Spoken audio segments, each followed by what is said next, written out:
Hello viewers, మీ భుక్తాయాసానికి స్వాగతం. ఈరోజు నేను కేటరింగ్ స్టైల్ క్యాప్సికమ్ కర్రీ చేసి చూపిస్తున్నాను.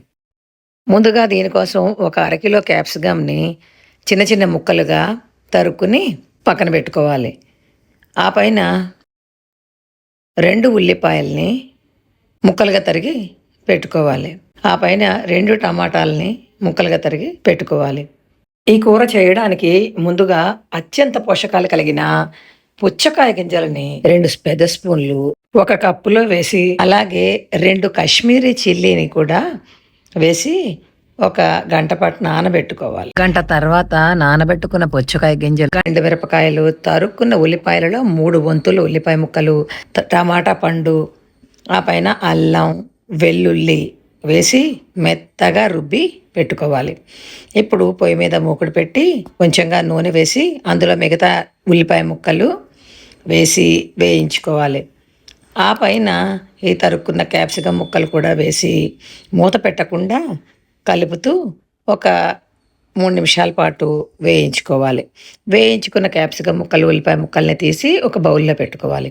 ఇప్పుడు అదే మూకుడులో కొంచెంగా బట్టరు, అలాగే 1 స్పూను ఆయిల్ వేసుకుని, ఆయిల్ వేడెక్కనిచ్చి అందులోకి ఒక చిన్న స్పూన్తో సోంపు, 2 లవంగాలు వేసుకుని వేయించుకోవాలి.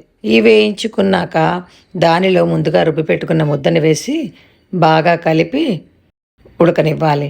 ఇప్పుడు మిక్సీ జార్లో కొంచెం నీళ్లు పోసి ఆ నీళ్లు కూడా ఈ ముద్దలో యాడ్ చేసి మూత పెట్టి ఒక 3 నిమిషాలు మగ్గిన తర్వాత దానిలో ధనియా జీరా పౌడరు, ఉప్పు, గరం మసాలా, కొంచెం చక్కెర వేసి బాగా కలపాలి.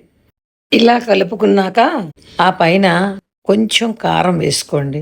ఎందుకంటే కాశ్మీరీ మిర్చిలో కలర్ తప్ప కారం ఎక్కువ ఉండదు.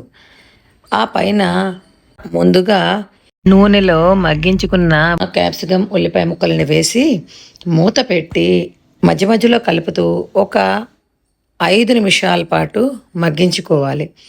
ఆ పైన ఒక 1/2 కప్పు పాలు పోసుకుని కలుపుకుని మూత పెట్టి ఒక 2 నిమిషాల పాటు మగ్గించుకుని బౌల్లోకి తీసుకుని కొత్తిమీరతో అలంకరించుకుంటే వేడివేడి కేటరింగ్ స్టైల్ క్యాప్సికమ్ కర్రీ రోటీ, రైస్ దేనికైనా చాలా చాలా టేస్టీగా ఉంటుందండి. క్యాప్సికమ్ ముందు మూత పెట్టకుండా మగ్గించుకోవడం వలన క్రంచీగా ఉండి చాలా టేస్టీగా ఉంటుంది. Thank you.